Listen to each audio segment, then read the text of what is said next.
Ahoy, ladies and gents, Watto, tally-ho, chocks away and all that. What's the date?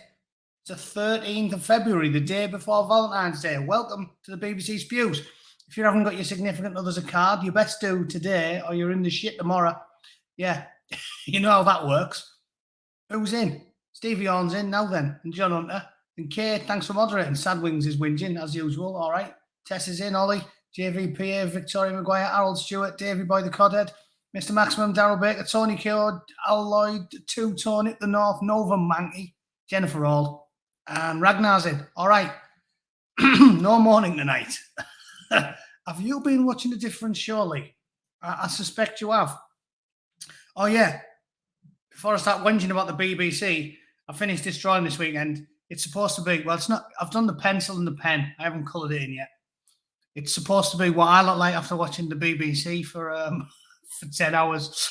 You can't really see up close, but it's, you know, bloodshot eyes, morbidly obese, green tinged skin, no teeth, that type of thing. That's what it does to you. That's what it does to you. So, yeah, I'll give you that tomorrow. Once I can present it in full colour, I'll pull one of your names out the act and you can have it. Hello from Australia, Bootneck. John Dixon. There's a few Aussies, there's a few based Aussies watch the Bootneck these days, isn't there? I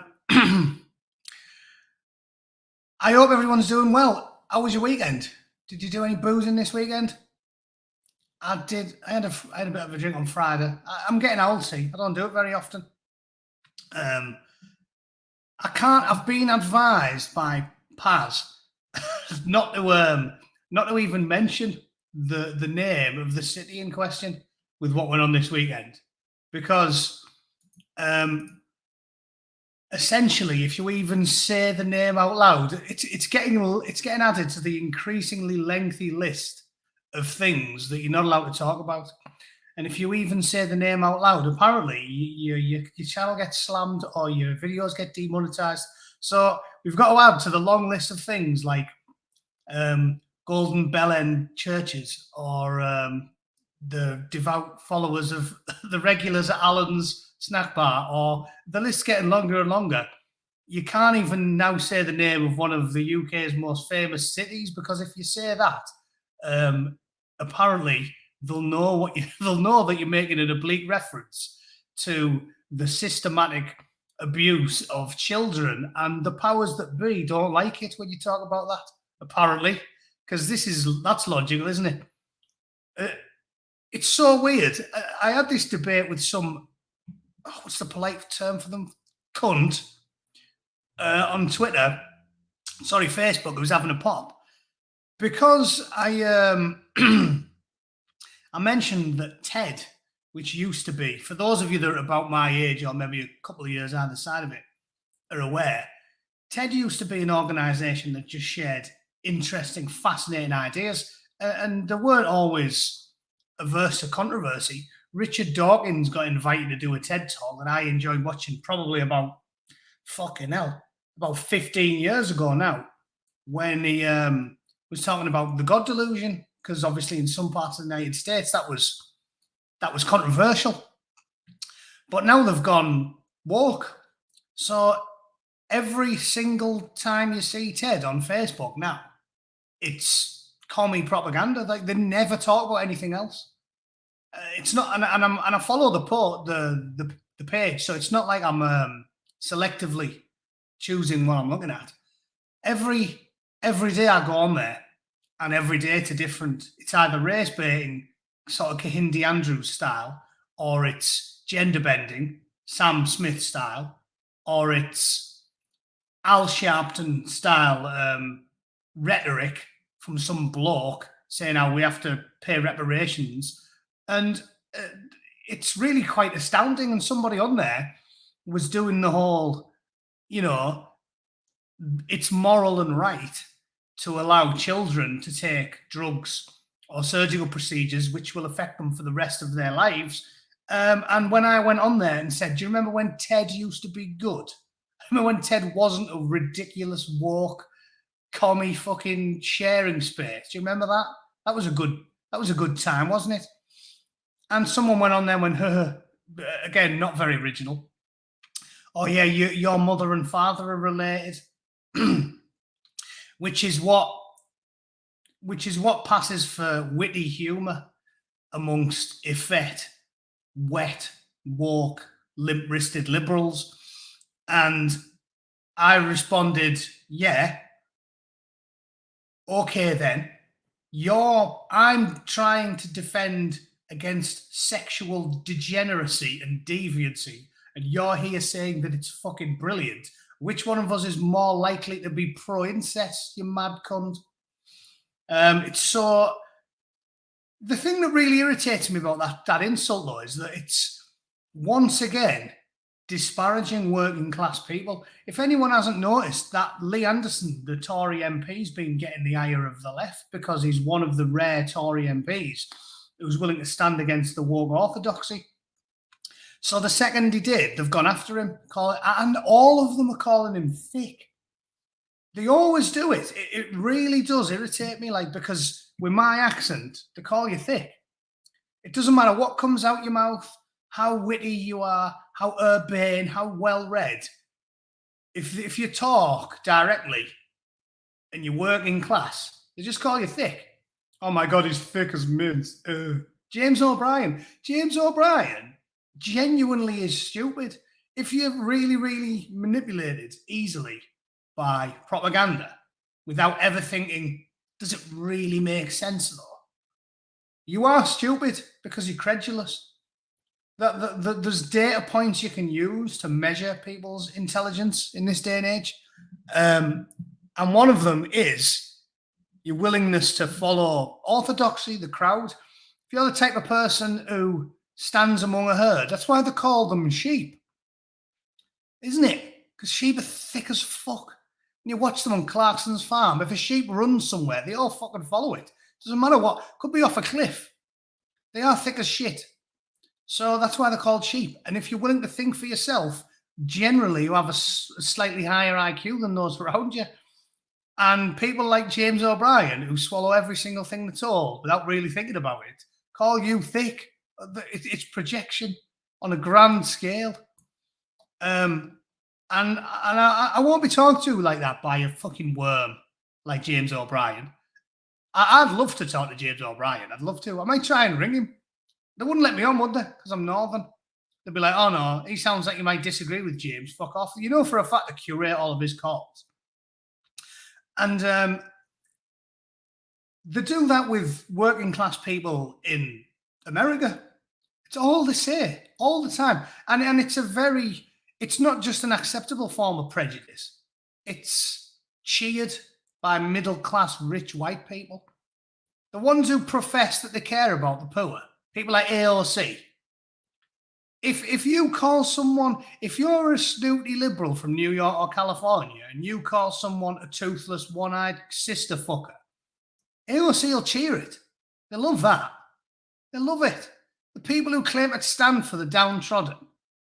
You get two millionaires in a room like Stephen Colbert and James Corden, and they show a video of a working class person saying, oh, I don't trust what the government says because, they've been proven to lie.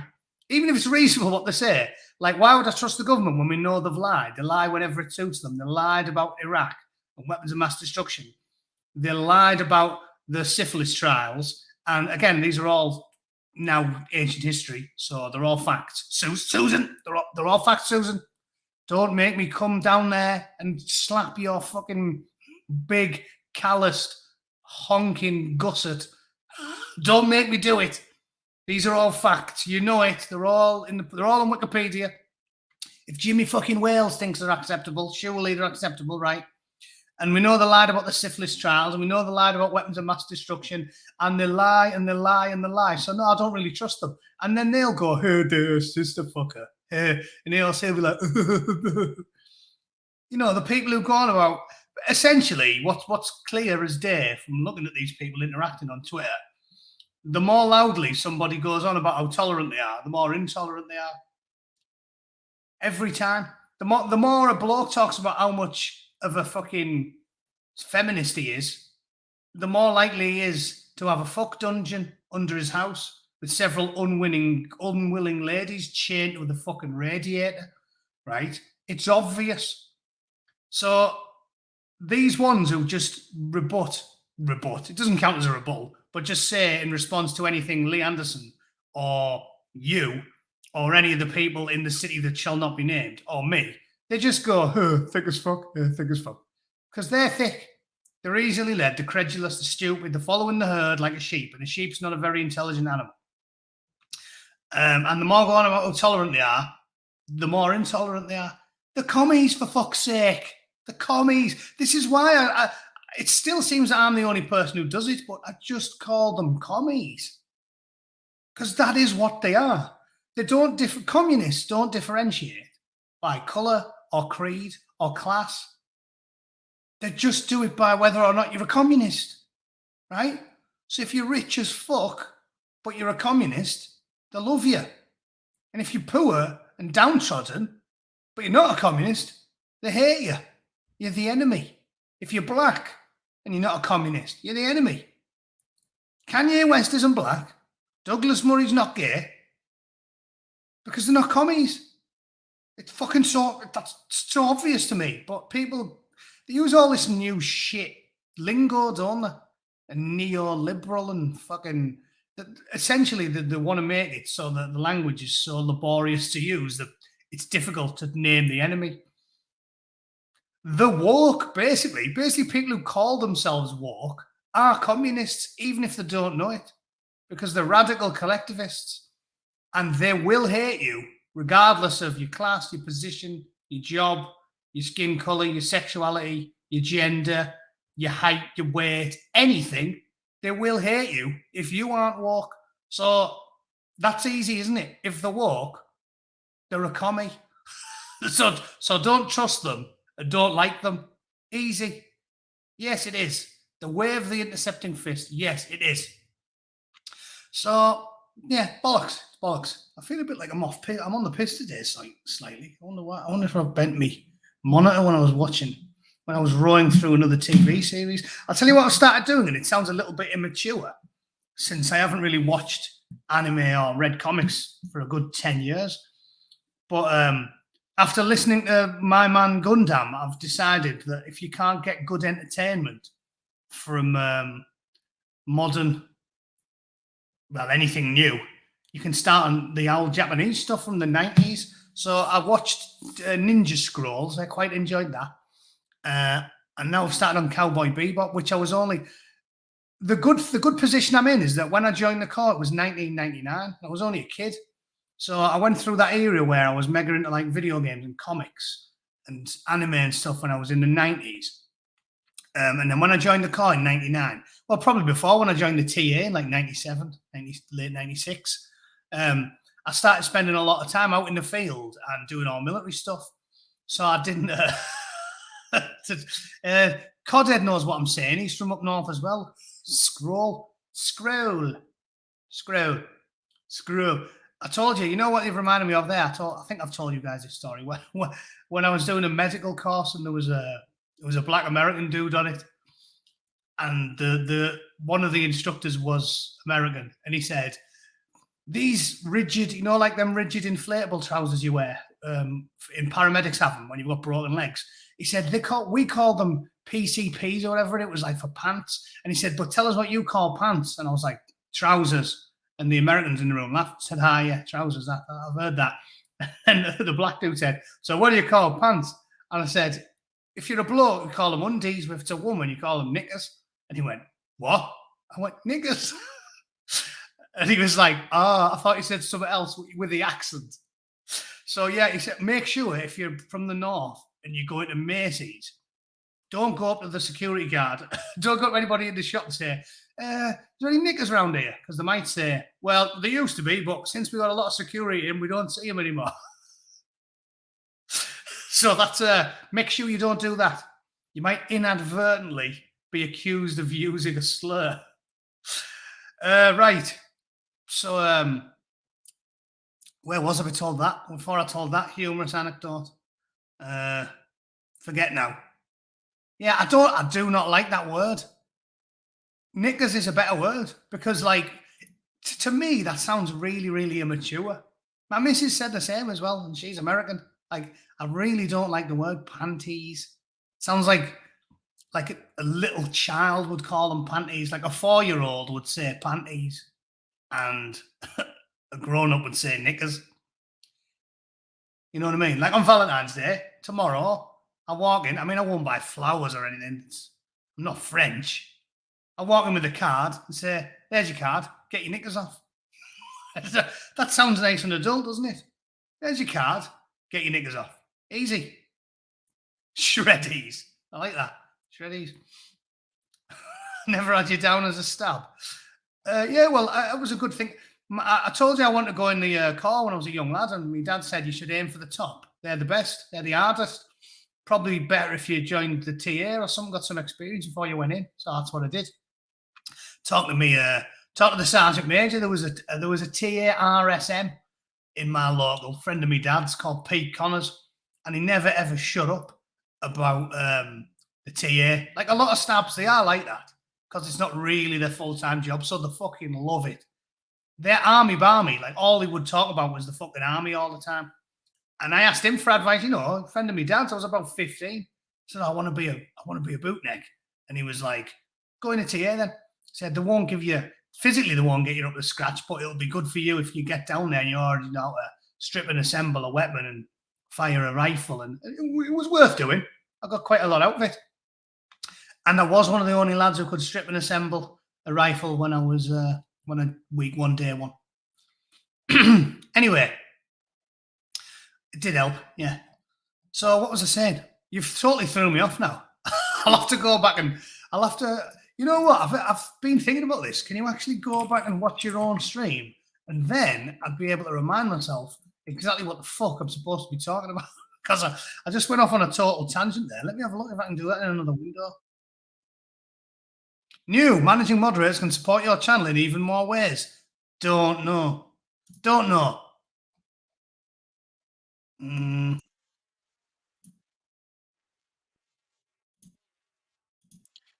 I'm just. This is great. I can listen to my own self. Oh, there we go. Yeah, that's what. So I was talking about. Brilliant. That I love that. That's a new feature I'll start using. Listen to yourself so you forget what you were talking about. So you don't forget what you were talking about. Yeah. I was saying how I've been enjoying 90s entertainment, just going back and watching all the old shit. And I watched, and because I missed a lot of the entertainment when I was doing for all that military stuff, the sort of late 90s and the noughties are a goldmine for me. So there's loads of stuff that I never actually watched during my military career because, you know, you're always fucking busy. I went through like 10 years where I didn't watch anything. It was like, because I'd either be working and training in the car, and then when I was on leave, I was literally just on the piss, traveling around and getting pissed and enjoying myself. I never used to sit in and watch films or, you know, play video games or anything. So, yeah, that's what I recommend doing. Going back, because like anything made post 2012 is shit. Innit? It's just shit. So if you just sort of, I even downloaded The Last of the Summer Wine, which is a fucking granddad show. And when I was a kid in the 80s, it used to come on and I'd change the channel. But now I'm old. I do like putting on in the background while I'm potting around the house because it's like pleasant memories of England before it was a total shithole, a pestilent cesspit. So yeah, that's what I recommend. Just get yourself a VPN, go online and just download all your favourite stuff from 1990s and the noughties before TV went shit. I've done all sorts. Bottom, class that. I've done Poirot, I like that. Again, even early 10s was all right. 2010, 11, 12. Things only really got tits up a couple of years before Brexit, I think. But that's when the world went mad. That's when the walkists went completely deranged and they started doing. They basically came out the shell. Tony Blair set it all up so that when it was time to squeeze the trigger, we couldn't mount a defense against these people. But that was when they squeezed the trigger. I think he set it all up so that they owned the judiciary and the civil service and all the important stuff. And the same in America. That's what Obama certainly did. And they squeezed the trigger with that because Brexit and Trump was the day the world went mad. Like, yeah, Red Dwarf's class as well. I do. I actually got my missus into that, and she's a Yank. She'd never seen it before, and I watched a few with her, and she was like, "This is good." It's like, it's not. It's definitely not the best show ever, but it is good. It's really entertaining, and the best episodes from it are superb. Like, Back to Reality, the one there's like 5 or 6 episodes throughout all of the seasons, which are genuinely superb, like really good science fiction, out of this world. And the rest of them are all decent. It's a fucking really good show. I think you know why I think they got it, because if you think of it, and this is what she pointed out to me, which you have to agree with, it's entertaining to a wide variety of people because it's a very English comedy. So it's obviously we like it. It's also entertaining to science fiction fans because some of the sci-fi episodes really are fucking superb. Polymorph's another good one. So like a satire of Alien that's just amazing. But also there's elements of it that are almost like Friends. Like ultimately it's a character-driven comedy, isn't it? It's like they've all got the little quirks. Lister is obviously the straight man.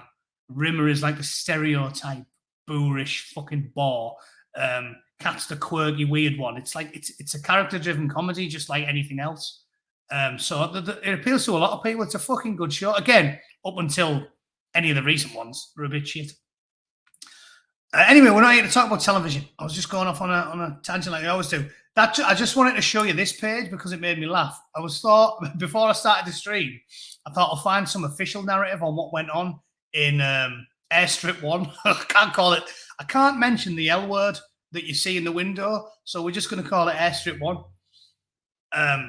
Airstrip 1 gets you through off YouTube, so we're just going to call it that. But it's funny because if you type in on Google BBC Airstrip 1, there's no mention of it at all. Like, they will not cover it. And I think that's why everybody was protesting outside their offices. Like, top stories is football, VAR, and 3 people charged over a pub attack, which just goes to show you. Like I said, have you seen how many staff the biased, what did I used to call it? The BBC. It wasn't the biased broadcasting corporation. I used to call it something like fucking ball sacks, choir boys arsehole corporation. I don't even remember. It was the BBC, but they don't even cover it. They've got thousands of employees and an enormous budget extorted out of pensioners in Britain. And they don't cover stories that they don't think you should hear because it's just commie propaganda. So that's funny. They didn't want to talk about it. So we can go on Twitter and they'll give us a few wee tidbits that you might want to see. The short version is essentially it was normal fucking people who came out because there was a video that went viral of a kid getting fucking tapped up by a big hairy ass bloke. And the response to it was fucking insanity from commies, which is what I keep saying. Here's a good example, look. Here's fucking Jezza piping in about it.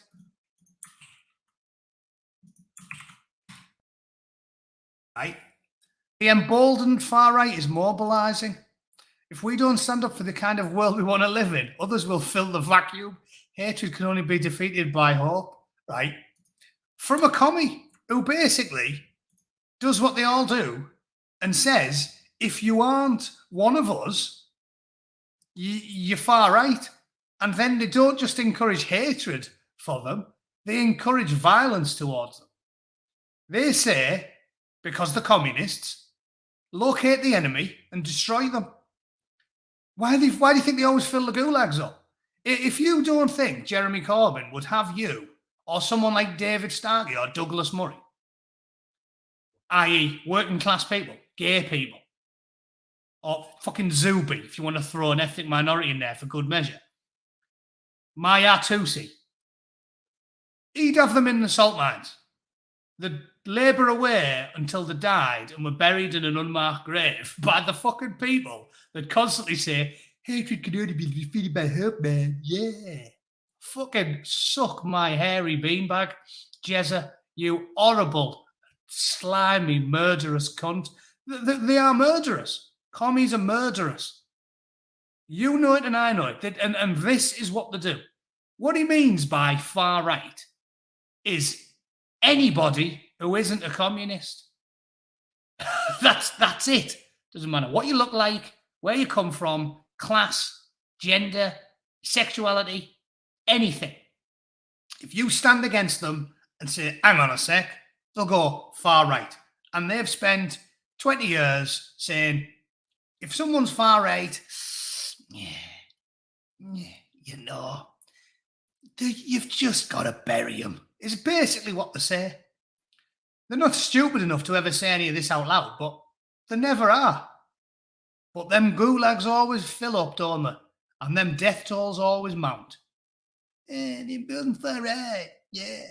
Fucking do one. Look, that's what I said to him. If you're not pro-pedo, far right. Not if you're for normal. Is this hyperbole on my part? If you're simply pro normal for centuries immigration policy, like we had when I was a kid, and black lads and Pakistani lads used to move to England, but they'd always be vetted properly, and they'd always have to apply, and they'd have to pay a small fee, and then they'd get a stamp, and then they'd come. And no one has any problem with that. But if you're that now, you're far right. If you say, hang on, when I was a kid, we didn't used to just let people come over in a fucking dinghy.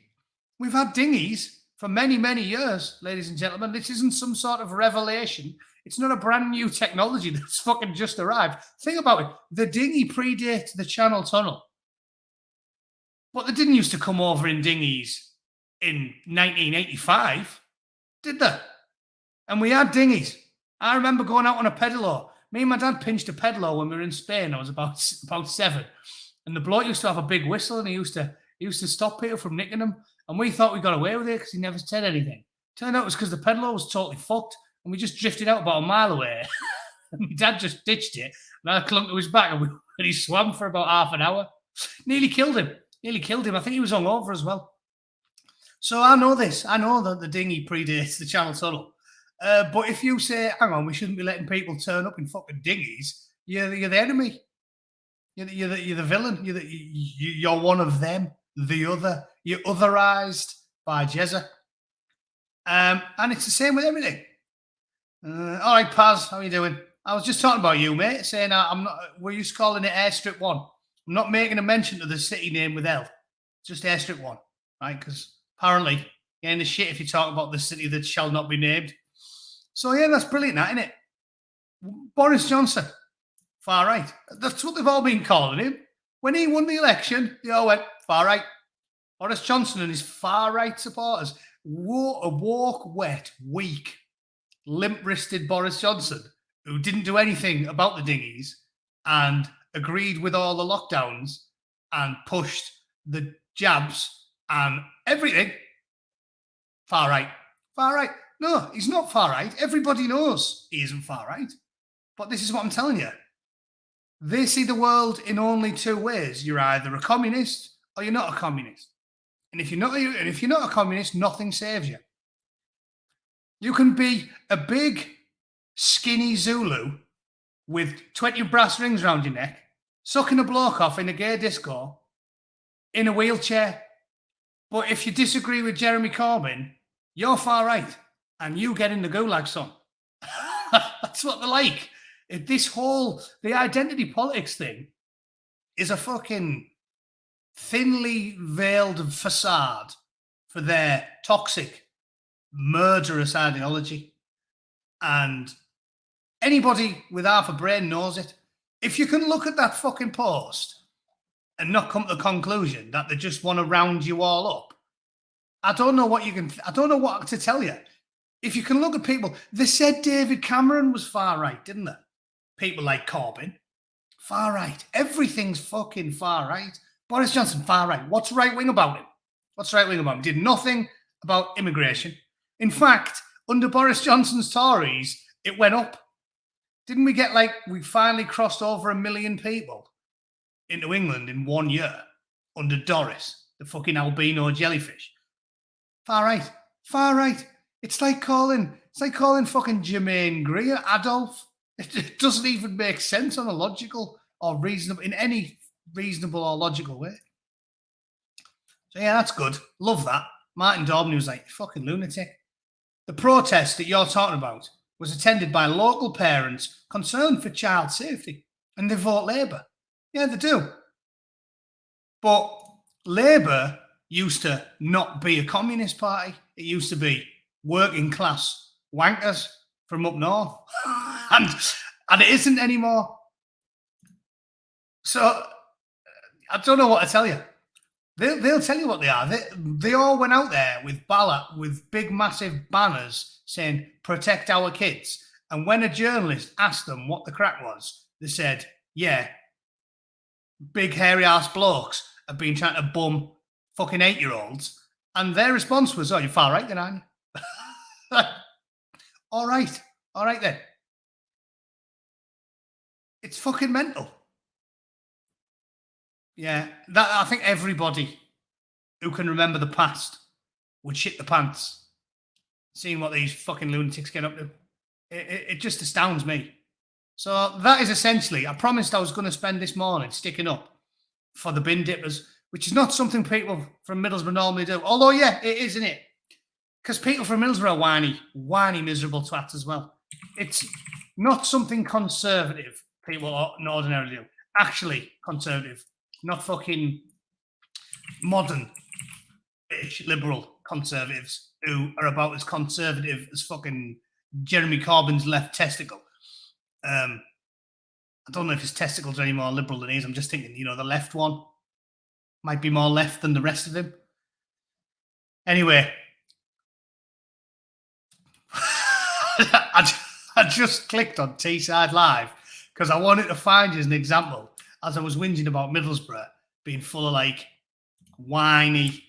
I used to talk about this in my local, not long before I used to go on the internet and start trying to make people laugh. I used to talk about Gazette Face because the local pub in Middlesbrough was called the Gazette. And every day, because the whiny northerners who love to play the victim, every day the front page paper is people doing this Gazette Face. And it'll be some story like, I was asked to leave Debenhams. And then you read the story, it'll be like, yeah, it's some fucking smackhead who had a knickers full of fucking free soap samples. Like some scruffy, thieving smackhead. And they'll be on the cover of the Gazette like this, looking all outraged. You know, that fake outrage that the journalists love. Can you pull this face, mate? Yeah, that'll do. Oh, like that. Like straight lace trying to do it. I used to call that Gazette Face because that's what they do. Fucking this outraged, whingy, whiny, fucking self-righteous. Despite the fact you're as low as Mick fucking Philpott, you go on the fucking telly and say, oh, this is disgraceful. And they've always got no teeth and can barely speak and like, it's a fucking disgrace. I got asked to leave Borough Ground. What did you do? Well, the queue for toilet was massive, so I had a shite on some disabled kid's head. And then they asked us to leave it. It's a fucking disgrace. And they put them all over the media.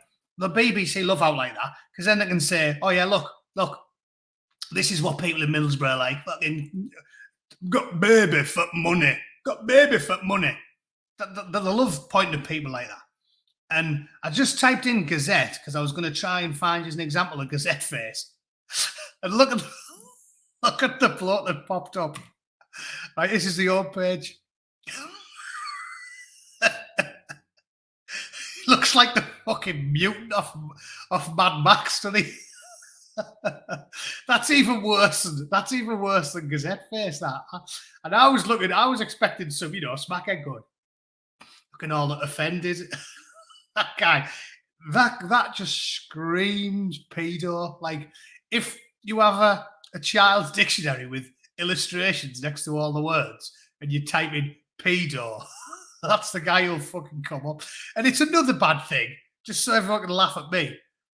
Because the Northerners call people from Middlesbrough, if it's an insult to use at the football games, the Geordies and the Mackhams and the Leeds twats call us pedos, because there was a massive scandal back in the day. Any of the older ones in the chat will remember this. There was a massive scandal back in the day, right? Because there was a nurse, I think she was, from Middlesbrough, and she was tapped. And every time a kid went to see her with a bruise from like playing football or something, she'd tell the authorities, oh yeah, they've been bumming the fucking kids. And it ended up that about 500 families got the kids took off them. And then there was a massive scandal because some clever clerk noticed and went, how come the average referral for, kids being taken into care off this one nurse is 50,000 times the average? And there was a big, massive scandal. And it turned out that, almost none of them had been diddled with. But because of that, as football fans do, use anything for ammunition, they became the insult for people from boroughs, pedos, which I can see the funny side because I'm not the most miserable, bad-tempered bloke. But I remember my mate John kicking fuck out for Geordie on the train. If you want to see a war, the train from Middlesbrough to York, fucking chaos. It's like, if you want to just see a metal tube full of drunk northern men battling each other, just get on the train from Middlesbrough to York. I think they've actually banned alcohol from that train now, because I went like a couple of years ago, and I don't know whether it was just that night or what it was, but I went to York to stay in a hotel for a night with my missus a couple of years back for old time's sake, because we used to live there. And when I was going back, there was a fucking big sign up saying no alcohol on the train. There was about 10 coppers there. It was like the fucking train to Auschwitz. It was like a big rusty metal box with about 500 guards outside it. And they're like, get on the fucking train, like proper aggressive. And this is just the York train to Middlesbrough. And he was on the York train to Borough, drinking cans, as you do. And some Geordie started arguing with him about football. And he said it was just banter. And he was like, oh, you fucking, they're calling each other names. And he was like, oh, I'm sweating like a Geordie in a maths test, like taking the piss out of him. And then the Geordie started going to him, you're all gone down on your dirty like. He started calling him a pedo, which I just expected. I thought that was fine. It's like normal football banter. He was calling him a pedo. He was calling him a thick Geordie. And then at some point he said, well, you're gone down on your dirty, you cunt. So then John kicked fuck out of him. So I think that was a bit out of order, but what I'm getting at is it's a bit annoying to type in Teesside Live, what used to be the Evening Gazette, and be greeted instantly with pedo because I'm giving fuel to the Northern football rivalry, and that'll just help. Brilliant. So that's him on the fucking homepage. Fucking sloth the nonce. A girl was sexually abused by a 43-year-old man. Said she didn't know what was happening until a sex education class at school. Fucking hell. Again, you come to Bootneck for off-the-wall takes because I'm a man of pure logic and not emotion. You've got to put a little bit of that on the parents, haven't you? Like, how much time are you spending educating your kids if they don't know that getting fingered by a grotesque, cockeyed giant is bad until they go to fucking school? I'm pretty certain that my nephew Sam, when he was 5, at some point, me or his dad have said to him, here, have you ever, I don't want to have to tell you this, son, but you're going to school now and you've got to walk 3 minutes up a hill by yourself. If a bloke comes over and says, do you want to see some puppies? He wants to finger you. And Sam was only a kid, and he's like, but why would he want to finger me? And I said, well, son, it's because when you grow up, you go through this change in your body called puberty, and it's related to why we multiply as a species. That's how we have to do it. I wouldn't lie to a kid and tell them about storks. I wouldn't. It just sounds stupid. I've always treated kids. I never changed the way I talk, the cadence. I hate that. I think it's creepy when people talk to kids like weirdos. Like the sort of like go, hello, how you doing? Like you're like the kids are fucking retards. I feel strongly about it because I remember when they lied to me about my mum dying when I was a kid. I was only like 6 or 7, and I knew they were lying. And I think kids are a lot cleverer than you give them credit for. So I don't talk down to kids. if a 6-year-old says to me, where do babies come from? I'd tell them. I wouldn't go, yeah. First, daddy likes to get mummy into some nice sussies with a split crotch, and then he gets to lube up, and then he's like, yeah, and then he folds her up. I wouldn't do that.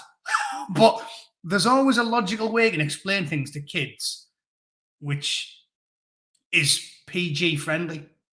And that's the way I am. If a 6-year-old said to me, where do fucking kids come from? I'd say, like, all animals breed by using a male and a female. Chicken's lay eggs, right? And if the chicken's eggs being fertilized, turns into another fucking chicken. Fertilization, well, easy. A man's got a penis and a woman's got a hole, and the man puts it in there, and then that's what basically fertilizes an egg, and the kid comes out. You don't have to think about it at your age, son, but trust me, when you get to about 15, then you'll be interested in it. Easy. I wouldn't lie about it. Anyway, the point is, I think you should have that conversation with a 5 or a 6-year-old. If they're going to walk to school on their own, you should be telling them. I'm sure my mum told me, if a fucking queer cunt says he's got some bunny rabbits, don't get in the fucking van with him. I don't think that should be purely left to the fucking teachers. So once again, just giving you an off-the-wall take. Yeah, fair enough. Birch the fucking nonce and lock him up. But you want to have a serious word with a mum and dad. If she gets to, it's not until she's 10 years old and a school teacher says, yeah, if the big fat cyclops tries to bum you, don't forget to tell mum and dad. I think the fucking mother and father are a little bit, they're a little bit fucking, what's the word? They're not doing their due diligence.